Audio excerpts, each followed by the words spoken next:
Hey guys, thanks for joining me here. Today we're going to talk about the steps needed, or the steps that you need to follow to solve any quadratic equation. Let's go.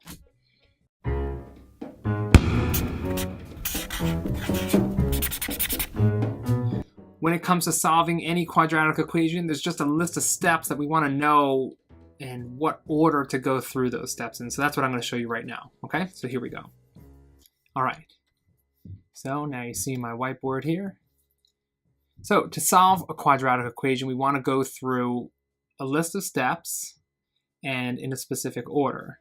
Except the first two can kind of go back and forth a little bit. So the first step I'll say is identify. So we want to identify that we have a quadratic equation. And how do we do that? What we're looking for is an x squared, because a quadratic is a second degree polynomial. So that's power of 2, second degree, okay? Now, the other step that could potentially be the first step is to simplify, okay? So really, with any equation out there, whether it's a linear equation, quadratic equation, and if I do videos on all those, these will be the first two steps for that as well. First, we need to identify what we have. Second, we want to simplify our equation. But sometimes after simplifying, what we have or what we've identified has changed. So that's why sometimes they can kind of go back and forth. For example, if we have something like this, x times x minus 3 equals 10. You might look at this and say, all right, I see x to the first power, x to the first power, so this is not a quadratic, maybe it's linear. But if we do go right to our step of simplifying, and we distribute this x in here, we see that we do have an x squared minus 3x equals 10. So this is a quadratic equation because now we have an x squared. So sometimes simplifying has to come first before identifying, but not always. We always want to, if we know certain forms, we do want to know what certain forms look like ahead of time. I want to be able to look at this first step here and know that this is going to be a quadratic before I even have to simplify, okay? But once we get to this stage, then what? Once we have identified that it is a quadratic, then, and we've simplified anything that needs to be simplified, then I want to set it equal to 0, okay? All quadratics, we're going to set them equal to 0. So we'll subtract 10 from both sides in this case here. And we get x squared minus 3x minus 10 equals 0. Now, step 4 is factoring, okay? Now, when it comes to factoring, there's another specific amount of order, or a specific order that we want to go through. So we're going to first look for a greatest common factor, or a GCF. In our problem here, there's nothing to pull out, nothing that they all have in common. Then we're going to look for if this is a dot, or a difference of two squares. That would look something like x squared minus 9. This is not that. Then we're going to try for double bubble, or what I call double bubble.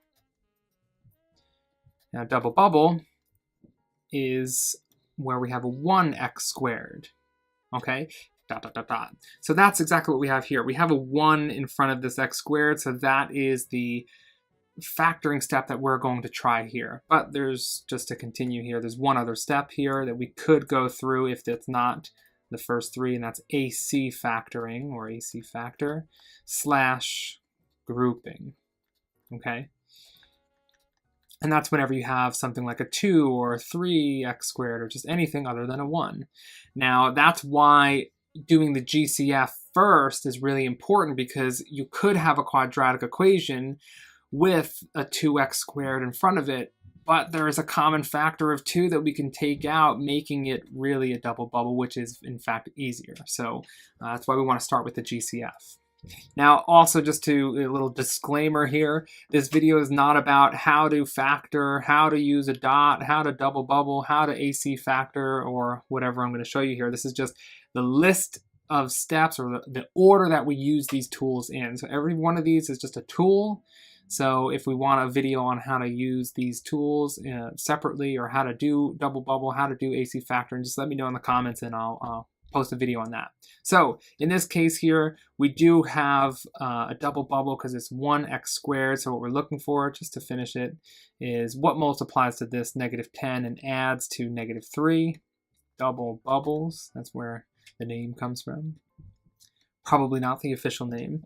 And so what multiplies to -10 and adds to -3 is -5, +2. And then always with a t-chart, what's going to follow, always with factoring, what's going to follow that is a t-chart. So t-chart, setting each one equal to 0. X is 5, x becomes -2 as our two answers. Again, this is not a video of how to do these steps, so if you don't know these steps, look for another video or put something in the comments section for me to create a video for you. Now, if we can't factor, then we have another option, or really two options. We can use completing the square,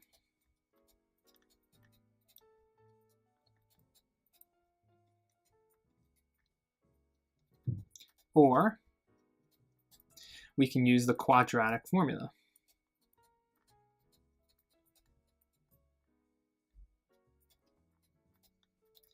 Okay, so this one, step 5 here, is a really important one to know, just because completing the square and the quadratic formula will work always. So you could, if you just want to, always skip factoring. It's just that factoring is a little bit easier. A lot of times it's a lot quicker, so I prefer to look for factoring first, and then if I can't factor, then go down to completing the square or quadratic formula. But if you prefer to swap those, or really just get rid of factoring and just go straight to your quadratic formula every time, it will work every time. It's just sometimes a lot more work. Okay, so here's your steps. Go through them every time you have a quadratic equation, and you'll get the right answer every single time. Now, also just know there are certain shortcuts that come about here and there.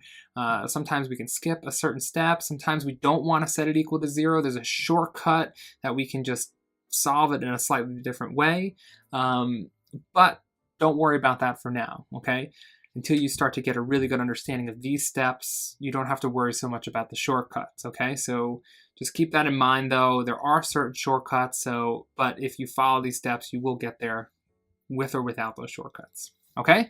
All right, I hope you guys thought this was helpful. I'm gonna put those the list of steps as a PDF in the description, so you can download that and use that on your homework or studying for your next test on quadratic equations.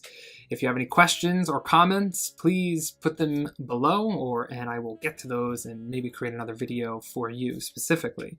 If you like this video, please give it a thumbs up, share it with your friends, and I'll see you next time wherever I may be. All right. See you guys later.